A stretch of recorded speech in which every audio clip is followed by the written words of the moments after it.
I found them dying on my doorstep during the worst blizzard Andalusia had seen in 50 years. Three massive wolves whose eyes held something I recognized immediately: the desperate plea of the abandoned. Hey, family, quick word for you. If life has stripped you bare, humiliated you publicly, and made you question your worth, I want you to hear this. Your value was never determined by those who failed to see it. The pain you're carrying right now, that deep ache of being rejected, dismissed, or cast aside by someone who was supposed to cherish you, is valid. And it's okay to feel every bit of it. You're not weak for hurting. You're human for feeling. But here's the truth they hoped you'd never discover. Their blindness to your worth says everything about them and absolutely nothing about you. The person who broke you, who humiliated you, who chose cruelty when they could have chosen compassion. They will one day wake up and realize what they lost.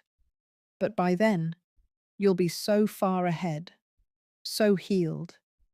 Every tear you've cried in secret, every night you've endured alone, every moment you chose to keep going when giving up seemed easier will be rewarded.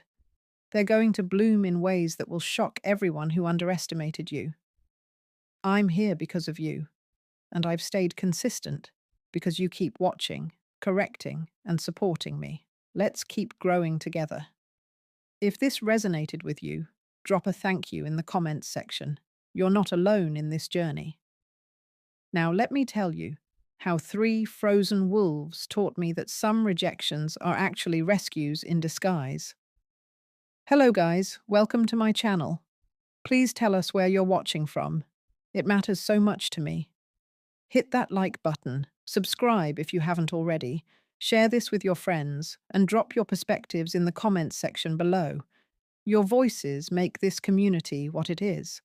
My name is Estella, and 6 months ago, my mate Rodrigo stood before our entire pack in the village square of San Mateo del Valle and rejected me. He said the words that every Omega fears hearing. He called me weak, incomplete, unworthy of bearing his mark or his children. The pack elders nodded. His mother smiled. And just like that, I became invisible. They exiled me to this cabin in the Sierra Nevada mountains with nothing but the clothes on my back and a month's worth of supplies. Rodrigo's final words still echo in my memory. You'll learn humility out here, Estella. Maybe the mountain cold will teach you what I couldn't. I didn't understand what he meant. I had always been humble, quiet. I kept my head down and my thoughts to myself. I did everything an Omega was supposed to do. But none of it mattered. The rejection bond severed something inside me that I'm still trying to name. For 6 months, I survived alone. I learned to chop wood with hands that blistered and bled. I learned to hunt small game with traps I built from memory and instinct. I learned that silence isn't always loneliness, and loneliness isn't always weakness. The mountain taught me things the pack never could. It taught me that I was stronger than the story they told about me. But I never expected the mountain to send me 3 dying wolves on the coldest night of winter. The blizzard hit without warning. One moment the sky was clear and star-filled. The next, the wind was screaming through the pine trees like a wounded animal. Snow fell so thick I couldn't see 5 feet beyond my window. I secured the shutters, fed the fire, and wrapped myself in every blanket I owned. That's when I heard it. A sound that cut through the howling wind. A scratching at my door. Weak, desperate, almost human in its pleading. I should have been afraid. Wolves don't come to doors. They don't ask for help. But something deeper than fear moved through me. Something that recognized suffering because it had lived inside that suffering for half a year. I opened the door. 3 wolves collapsed across my threshold. Massive creatures, far larger than any normal wolf. Their fur was matted with ice and blood. Their breathing came in shallow, rattling gasps. One had a gash across its shoulder. Another's back leg bent at an unnatural angle. The third, the largest, had eyes that locked onto mine with an intelligence that froze me in place. They were shifters. I knew it instantly. And they were dying. Every instinct screamed at me to close the door. These weren't my pack. They were strangers. Possibly dangerous. Definitely a complication I didn't need. But I looked at those eyes, at that desperate need, and I saw myself 6 months ago. Rejected, abandoned, left to freeze. I made a choice that would change everything. I dragged them inside one by one, my omega strength barely enough to move their massive bodies. I closed the door against the storm and turned to face 3 dying wolves in my tiny cabin. I had no medical training, no pack healer knowledge, just instinct and determination. What I didn't know was that saving them would reveal the truth about why I was really rejected, and that truth would burn my old life to the ground. I worked through the night while the blizzard raged outside, and somewhere between stopping the bleeding and setting broken bones, I realized these wolves were holding onto their animal forms like a shield against something far more dangerous than the cold. The largest wolf, the one with those impossibly intelligent eyes, watched me as I tended to his companions first. I could feel his gaze tracking every movement, every decision. It wasn't the look of a wounded animal. It was the assessment of a leader deciding whether to trust. I started with the one who had the shoulder gash. The wound was deep, clearly made by claws, not an accident. Someone had done this deliberately. I cleaned it with water I'd boiled earlier, working as gently as I could. The wolf whimpered, but didn't pull away. I used strips torn from my only spare shirt to bind the wound tight. The second wolf's broken leg required me to remember things my grandmother had taught me before she passed. How to feel for the break. How to align the bone. How to splint it with wood and cloth so it could heal straight. My hands shook the entire time. One wrong move and I could make it worse. But the wolf lay perfectly still, as if it understood I was its only chance. By the time I finished with the second wolf, the sky outside was beginning to lighten. The storm had passed, and the largest wolf, the one I'd saved for last, began to shift. I should have been terrified. I should have run, but exhaustion had stripped away my capacity for fear.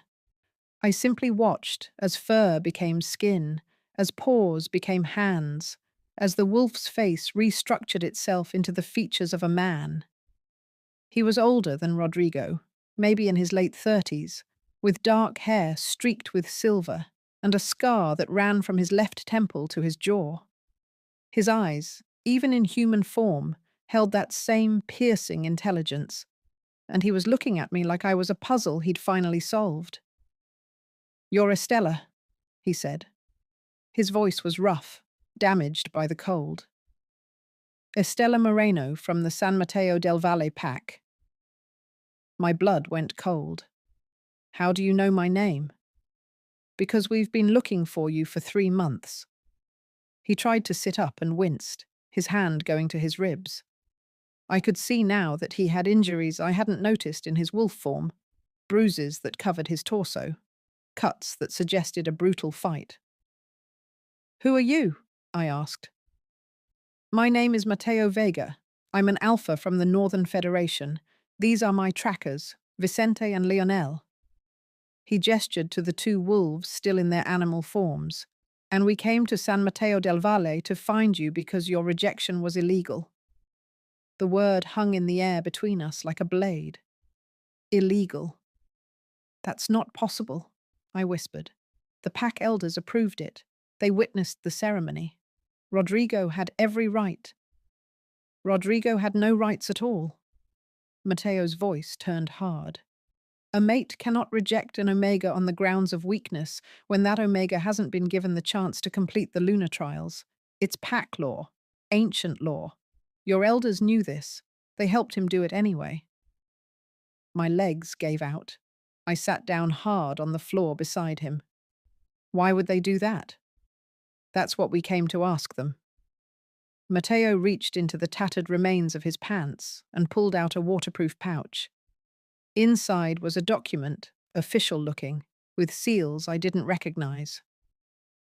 3 months ago, the Federation received an anonymous tip that San Matteo del Valle had conducted an illegal rejection and that the Omega in question was being hidden.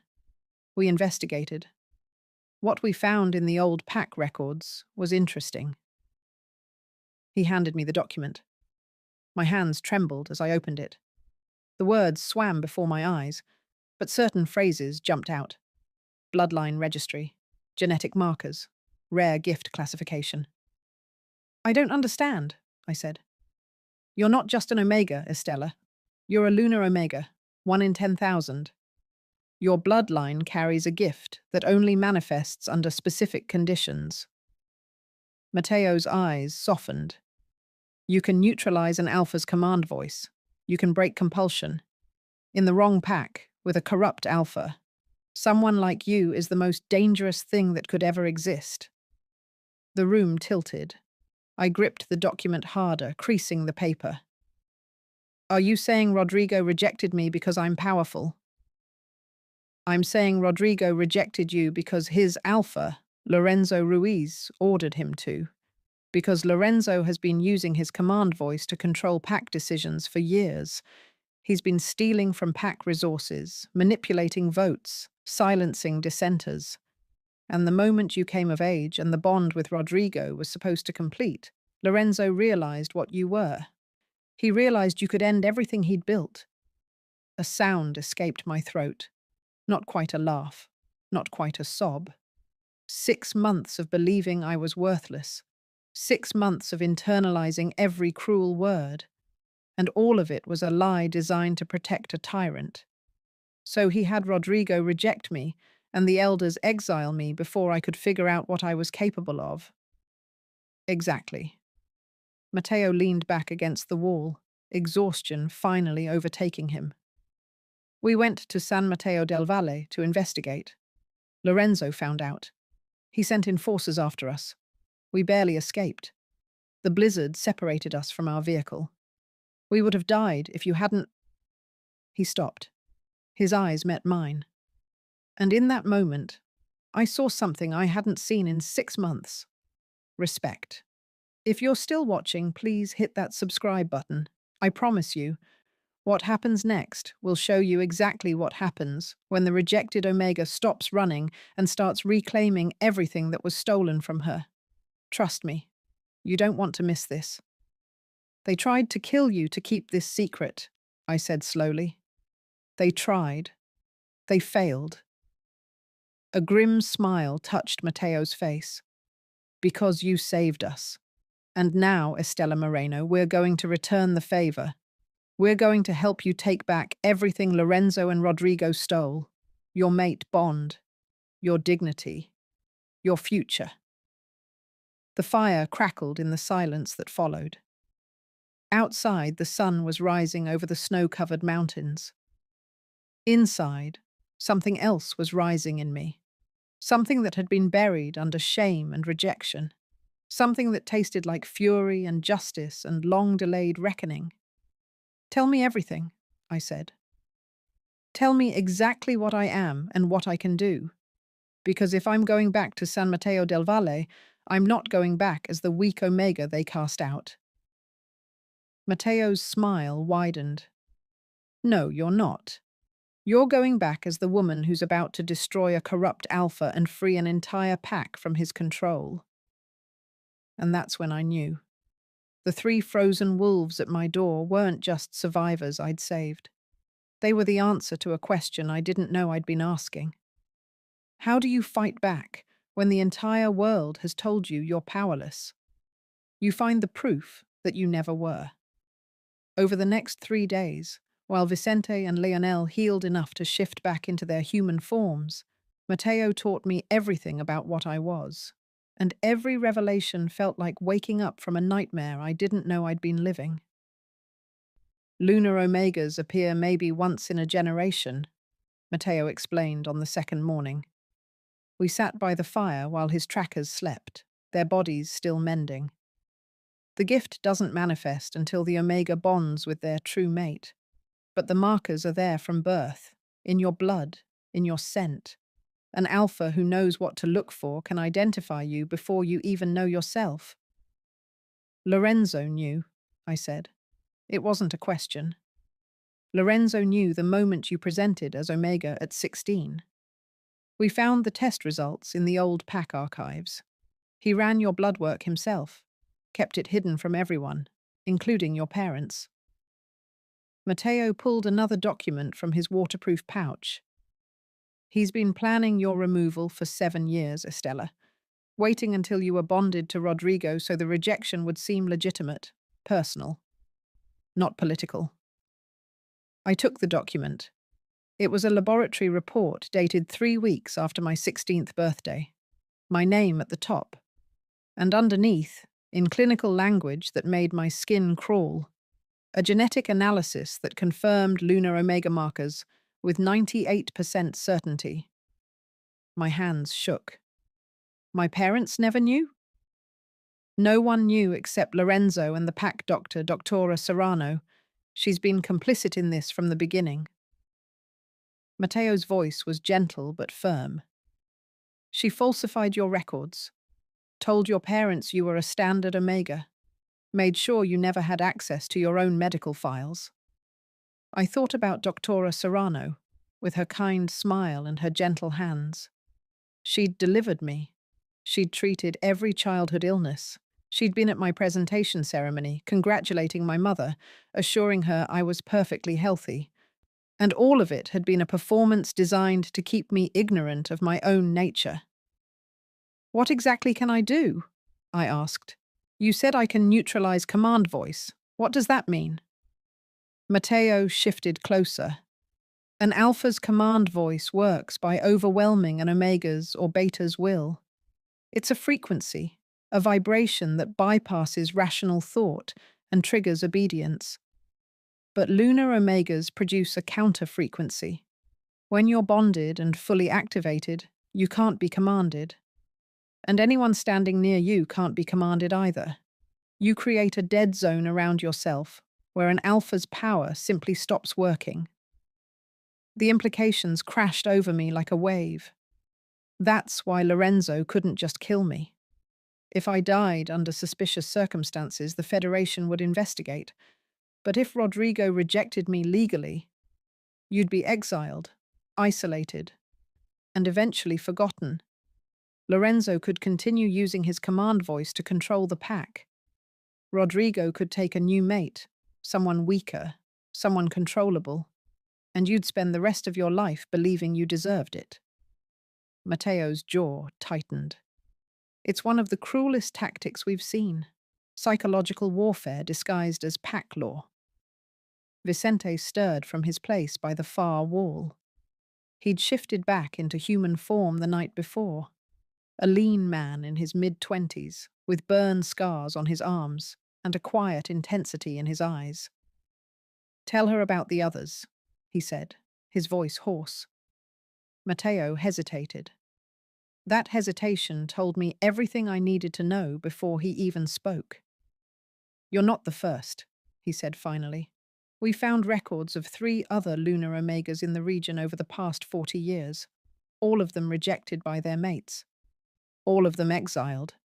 2 died within a year under circumstances that were ruled accidental.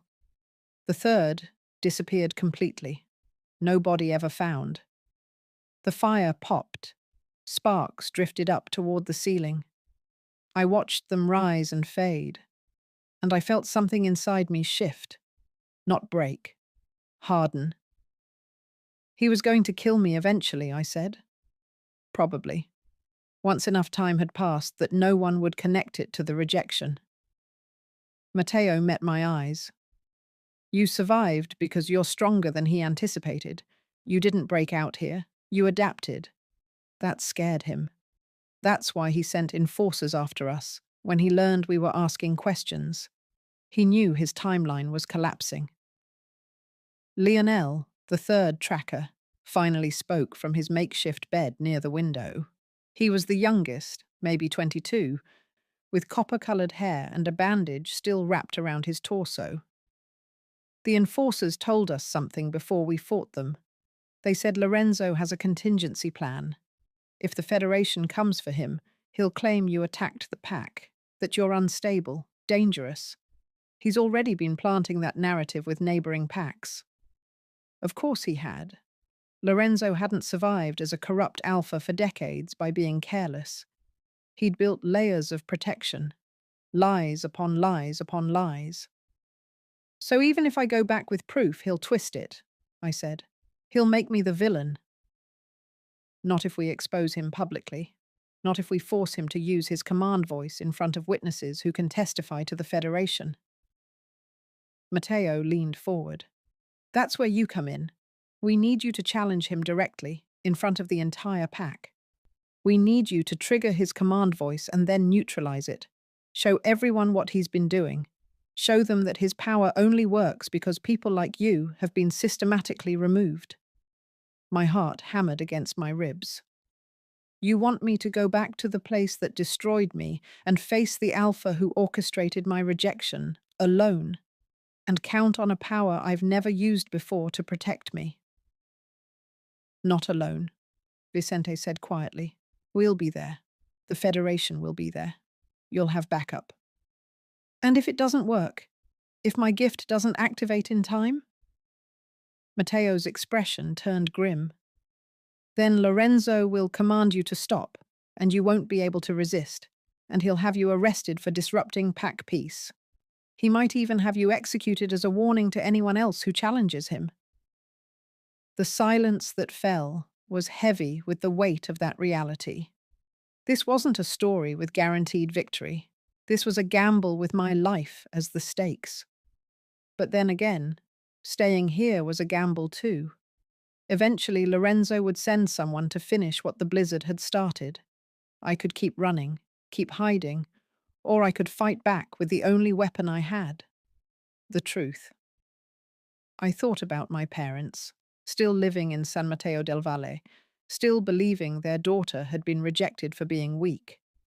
I thought about other young Omegas in the pack who might be tested, identified, and marked for removal just like I had been.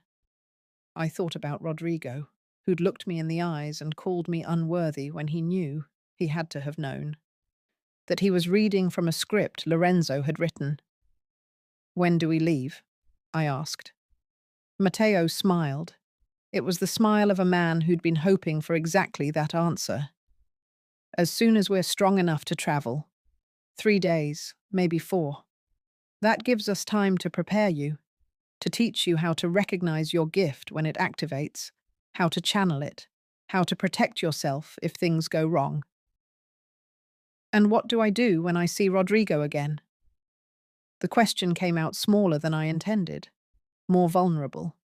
Because beneath all the anger and the plans for justice, there was still that wound. Still that part of me that remembered loving him before he became my executioner. You look him in the eye, Matteo said softly, and you show him exactly what he threw away. You show him that his greatest mistake wasn't rejecting you. It was believing you'd stay rejected. Outside, the mountain wind picked up. Snow began to fall again, softer this time, like the sky was exhaling. Inside the cabin, 3 wounded trackers and 1 rejected Omega began planning the kind of confrontation that would either free an entire pack or end in blood. But I wasn't afraid anymore. Fear was a luxury I'd burned through during 6 months of survival. What I felt now was clarity, purpose, and beneath it all, something that felt dangerously close to hope. They'd tried to erase me. Instead, they'd forged me into exactly the weapon they feared. We returned to San Mateo del Valle on a Tuesday morning, exactly 10 days after I'd found 3 dying wolves on my doorstep, and the look on Rodrigo's face when he saw me walking through the village square made every moment of fear worth it. The journey down from the mountains had taken 2 days.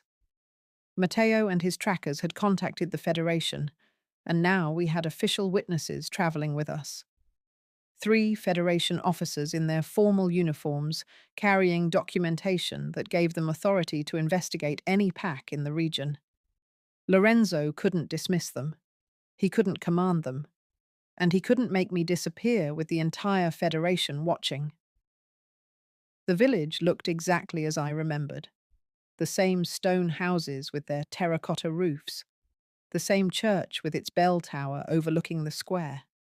The same fountain where I'd played as a child, back when I still believed the world was fair and good. But I wasn't that child anymore. I was something else entirely, something Lorenzo had created by trying to destroy me. We entered the square at noon when we knew the pack would be gathered for midday meal. Conversations stopped, heads turned. I watched the shock ripple through the crowd like a stone dropped in still water. There was my mother, her hand flying to her mouth. My father standing frozen beside her. Doctora Serrano, her face going pale. And Rodrigo standing next to Lorenzo on the steps of the pack house, his eyes widening with something that looked like terror. Good. He should be terrified. Estela Moreno has returned to San Mateo del Valle under Federation protection, Mateo announced, his alpha voice carrying across the square without being a command. She's here to address crimes committed against her by this pack's leadership. Alpha Lorenzo Ruiz, you're required by Federation law to grant her an audience before the assembled pack. Lorenzo stepped forward. He was a big man, broad-shouldered, with grey hair and eyes like chips of ice. He'd always seemed so powerful to me, untouchable. Now I saw him clearly for the first time. A bully, a tyrant, a man whose entire reign depended on people never realizing they could say no. This is highly irregular, Lorenzo said, his voice smooth, diplomatic. Estella was rejected by her mate through proper channels. The elders witnessed the ceremony. She has no grounds to. She has every ground, one of the Federation officers interrupted. A woman named Capitana Reyes, sharp-eyed and no-nonsense. We have evidence that the rejection was conducted under false pretenses, evidence that you, Alpha Ruiz, manipulated pack law to remove a lunar omega who posed a threat to your authority. The crowd erupted, voices overlapping, denials, questions, confusion. I watched Lorenzo's face, saw the micro-expression of panic before he locked it down. He was good at this. He'd been playing this game for decades. That's absurd, Lorenzo said. He turned to address the pack, his voice taking on that subtle edge I'd heard 1,000 times before. The edge that meant obey. Estella was rejected because she was weak. Everyone here witnessed it. There's no conspiracy.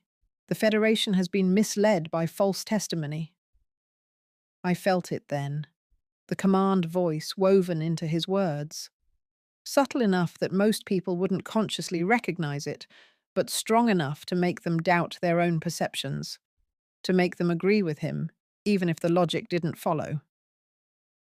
I watched pack members nodding, saw doubt creeping into their expressions.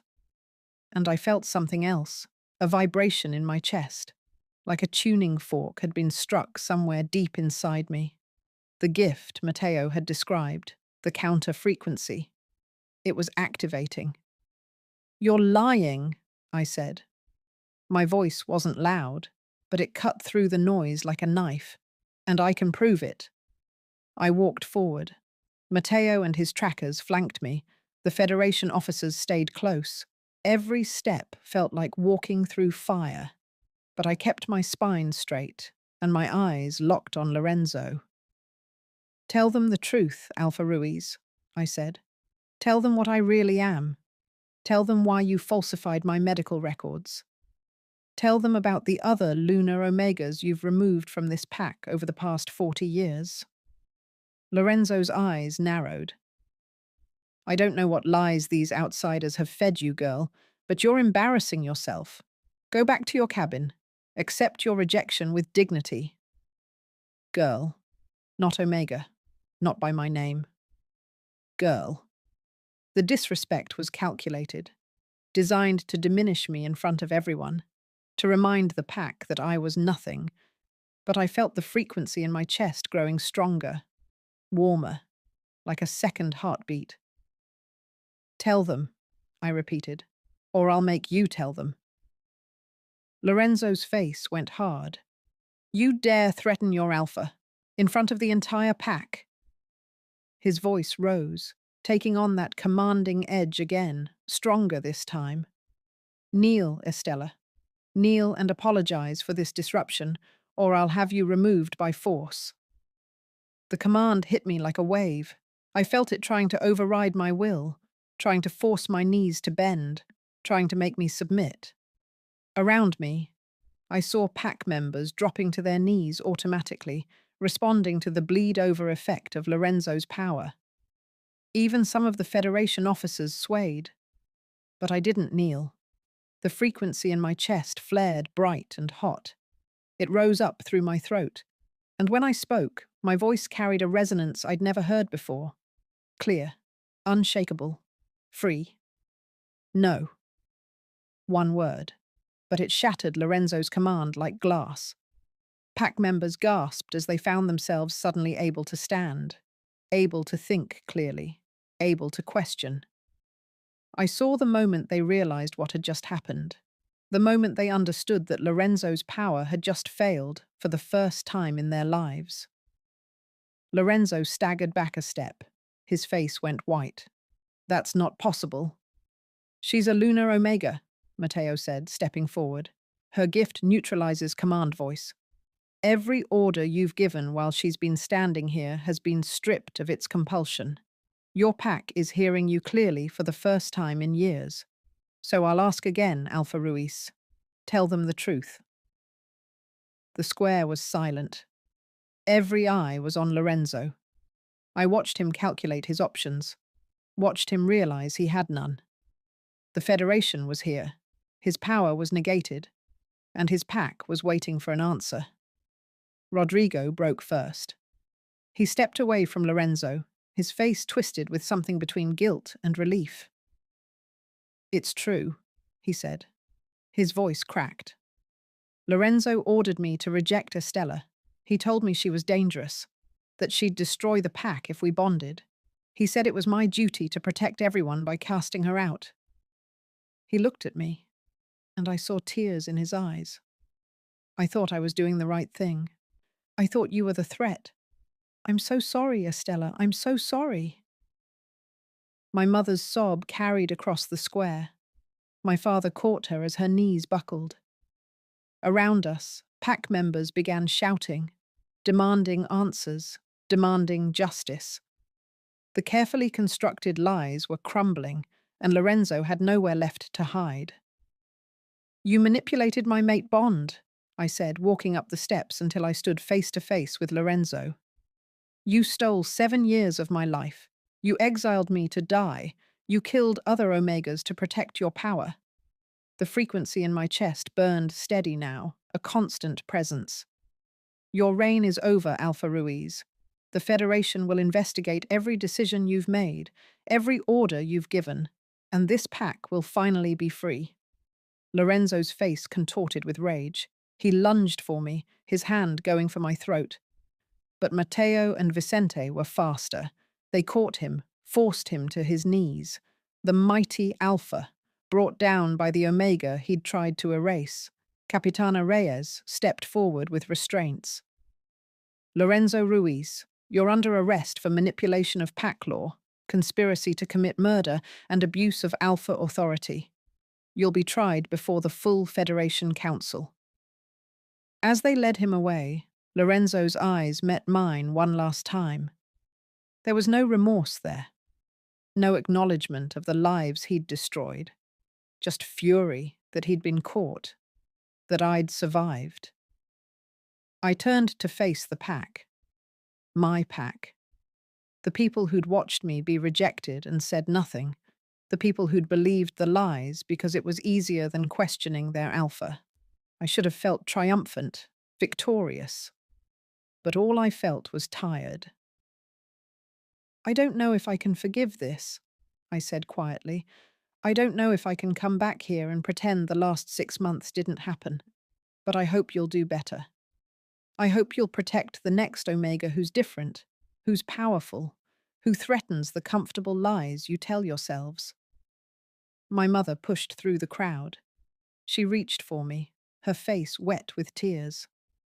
Mija, please. We didn't know. If we'd known. You should have questioned, I said, but I let her hug me, because she was still my mother. And forgiveness, I was learning, wasn't a single choice. It was 1,000 small choices made over time. Rodrigo approached slowly, carefully, like I was a wild animal that might bolt. Estella, I know I don't deserve your forgiveness, but I need you to know. The bond, it never broke for me.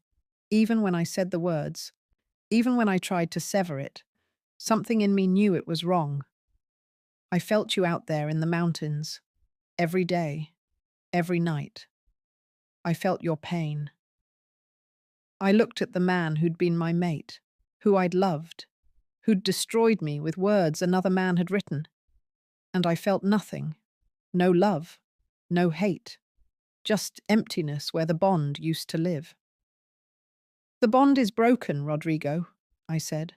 What you feel is guilt, not connection. And that's something you'll have to live with. Not me. I turned and walked back to where Matteo stood. He offered his arm, and I took it, grateful for the solid strength of someone who'd chosen to help me when he had no obligation to do so. As we left the square, I heard the pack behind us beginning to talk, beginning to question, beginning, finally, to wake up. 3 months after I walked out of San Mateo del Valle for the second time, I stood on the ridge overlooking my cabin and realized something that would have broken the old Estella's heart. I didn't want to go back. The Federation trials had concluded 2 weeks ago. Lorenzo was stripped of his Alpha title and sentenced to 20 years in a Federation detention facility. Doctora Serrano lost her medical license and faced criminal charges for her role in falsifying records. The pack was under temporary Federation oversight while they elected new leadership through a process that, for the first time in decades, didn't involve command voice manipulation. My parents had written me letters. Long, heartbroken letters, full of apologies and pleas for me to come home. Rodrigo had written too, though his letters remained unopened in a box under my bed. Some wounds needed time, some needed distance, and some, I was learning, just needed to be acknowledged and then released. But I wasn't alone on this mountain anymore. Matteo had asked if he could stay while the Federation completed their investigation. Vicente and Leonel had asked if they could stay to finish healing. And somehow, 3 days had turned into 3 weeks, had turned into 3 months, and my tiny cabin had transformed into something I'd never expected. A home filled with people who saw my worth without needing to be convinced of it. "You're thinking too loud," Matteo said, coming to stand beside me. He'd healed completely, though the scar on his face remained, a permanent reminder of the night we'd all nearly died. "I can hear it from inside," I smiled. "I'm thinking about choices, about how 6 months ago I thought my life was over because one man rejected me, and now I'm standing here realizing that rejection was the best thing that ever happened to me. That's the spirit of a survivor talking." Matteo's voice was warm, approving. "Though I'd argue it wasn't the rejection itself that saved you, it was what you chose to do with it." He was right. The rejection had been cruel, calculated, designed to break me. But somewhere between the exile and the frozen wolves and the confrontation in the square, I'd made a choice. Not to be broken. Not to accept the story they'd written about me. To survive first, and then to fight back. "The Federation offered me a position," I said. I'd been holding this information close for days, unsure how to feel about it. They want me to work with them identifying other lunar omegas, teaching them about their gifts before corrupt alphas can remove them, building a network of protection. Matteo turned to look at me fully. That's incredible, Estella. That's exactly the kind of work that changes lives. When do you start? I haven't accepted yet. I met his eyes. Because there's something else I've been thinking about. Something bigger. Below us, I could see Vicente and Leonel working on the expansion we'd started last week. My small cabin was becoming a larger lodge, with room for guests, for meetings, for a community I was only beginning to imagine. What if we didn't just identify lunar omegas? I said slowly, the idea taking shape as I spoke it aloud. What if we created a sanctuary? A place where any omega who's been rejected, cast out, or abused could come for safety and training, where we teach them they're not powerless just because someone told them they were. Matteo was quiet for a long moment. Then he smiled, that rare, full smile that transformed his entire face. You want to build a pack? Not a traditional pack, I clarified quickly.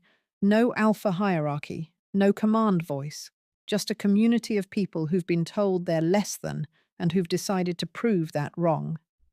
We could offer shelter, education, skill training, help them find their gifts, whatever those gifts might be. A refuge, Matteo said, for the rejected and the lost. For the survivors, I corrected, because that's what we all are. Survivors choosing to become something more, Vicente called up from below. Estella, Leonel's about to attempt cooking again. You might want to supervise before he burns down your new kitchen. I laughed. Leonel's cooking was legendarily terrible, a fact he acknowledged cheerfully while refusing to stop trying. It was one of the small, ordinary joys I'd discovered in this new life. The freedom to laugh at mistakes without fear of punishment. The safety to try and fail and try again. I should go, I said, but I didn't move immediately. I stood there with Matteo, looking out over the mountains that had witnessed my breaking and my rebuilding. For what it's worth, Matteo said quietly, I think your sanctuary idea is brilliant. And if you need an alpha willing to live without exercising his command voice, willing to be part of something built on choice instead of compulsion, I'd be honored to help you build it. Something warm unfurled in my chest, not a mate bond, not romantic love, something simpler and perhaps more valuable. Partnership, trust, the foundation of chosen family. I'll need to talk to the Federation, I said. Make sure they understand I'm not rejecting their offer, just expanding on it. The sanctuary could be a base of operations for the identification work. A training ground. They'll agree, Matteo said confidently. What you're proposing serves their mission. And after what you did in San Mateo del Valle, after you proved that lunar omegas can stand against corrupt alphas, they'd be fools not to support you. We walked back down to the cabin together. Inside, Leonel had indeed created some kind of smoking disaster in the kitchen, while Vicente laughed helplessly. The normalcy of it, the easy chaos of people living together without power plays or hidden agendas, still felt like a miracle. That night, after we'd salvaged dinner and Vicente had banned Leonel from the kitchen for a week, I sat by the fire and thought about the woman I'd been 6 months ago. The one who'd believed she was weak because her mate said so. The one who'd accepted exile as deserved punishment. The one who'd nearly let shame and isolation kill her before the cold ever could. She felt like a stranger now. Someone I'd once known, but had outgrown. My phone buzzed. A text from my mother. The pack elected a new alpha today. A woman named Sophia Cruz. She's already implementing new protections for omegas. She said she was inspired by your courage. We're so proud of you, Mija. We hope you'll visit when you're ready. I stared at the message for a long time. Sophia Cruz had been a beta in the pack, quiet and competent, someone I'd barely known. Now she was Alpha, leading without command voice manipulation, building something better. The ripples of that confrontation in the square were spreading farther than I'd imagined. Maybe I would visit eventually. Maybe forgiveness was possible, given enough time and enough change. But not yet. Not while I was still building this new version of myself. I thought about Rodrigo too, though the thought no longer carried the weight it once had. I hoped he found peace. I hoped he learned to live with his choices. But his journey was no longer mine to witness or guide. Some paths diverge, and that's okay. That's necessary. You look peaceful, Matteo observed from across the fire. I feel peaceful, I admitted. For the first time in my life, I feel like I'm exactly where I'm supposed to be, doing exactly what I'm meant to do, not because someone commanded it or because tradition demands it, but because I chose it. That's power, Matteo said. Real power, the kind that can't be taken away. He was right. Lorenzo had tried to strip me of everything, my mate, my pack, my identity, my life. But he couldn't take my choices. He couldn't take my resilience. And in the end, those were the only things that mattered. Outside, snow began to fall again, soft and quiet, the mountain exhaling. Inside, the fire crackled, and my chosen family talked about plans for the sanctuary, about omegas who might need us, about a future we were building together from the ashes of our individual pasts. I am Estella Moreno. I am a lunar omega. I am a rejected mate who refused to stay rejected. I am a survivor who became a sanctuary builder. And I am finally, beautifully, completely free. If you've stayed with me through this entire journey, thank you. From the bottom of my heart, thank you. This channel exists because of you, because you see value in stories about resilience and reclamation, and refusing to accept the limitations others place on us. If this story resonated with you, if you've ever felt rejected or cast aside or told you are less than you are, I want you to know your story isn't over. Your rejection isn't your ending. It's your beginning. Please hit that subscribe button if you haven't already. Like this video if it moved you. And in the comments, tell me about a time you chose to rise instead of break. Share your strength with this community. We're building something here, all of us together. A space where survivors become warriors, where the rejected become sanctuary builders, where every ending is secretly a beginning we just couldn't see yet. I'll see you in the next story, family. Until then, remember, you were never as powerless as they needed you to believe. And your greatest revenge is becoming everything they said you couldn't be. Stay strong, stay free, and never, ever let anyone else write your story. When Estella Moreno opens her cabin door during the worst blizzard in 50 years, she finds 3 dying wolves collapsed in the snow. Exiled from her pack after a devastating rejection, she should let them freeze. Instead, she drags them inside and saves their lives, a choice that will unravel the lies that destroyed her. As the wolves shift into human form, Estella learns the truth. She's not weak. She's a lunar omega, 1 in 10,000. With a gift so powerful, her former alpha orchestrated her rejection to protect his corrupt reign. Her mate Rodrigo didn't cast her out because she was unworthy. He did it because she was the only one who could end decades of manipulation and control. Now, armed with proof and protected by the Northern Federation, Estella must return to the pack that rejected her and face the alpha who tried to erase her. With her newly awakened gift, she'll neutralize his command voice, expose his crimes, and show everyone what happens when you try to destroy a woman who refuses to stay broken. This is a story about betrayal and redemption, about surviving exile and building sanctuary. about discovering that sometimes rejection is the universe's way of redirecting you toward your true purpose. If you've ever been underestimated, cast aside, or told you weren't enough, this story will remind you that your greatest power often lives in the places others told you were weaknesses. Subscribe for more stories of resilience, reclamation, and the unstoppable strength of those who refuse to accept the stories others write about them.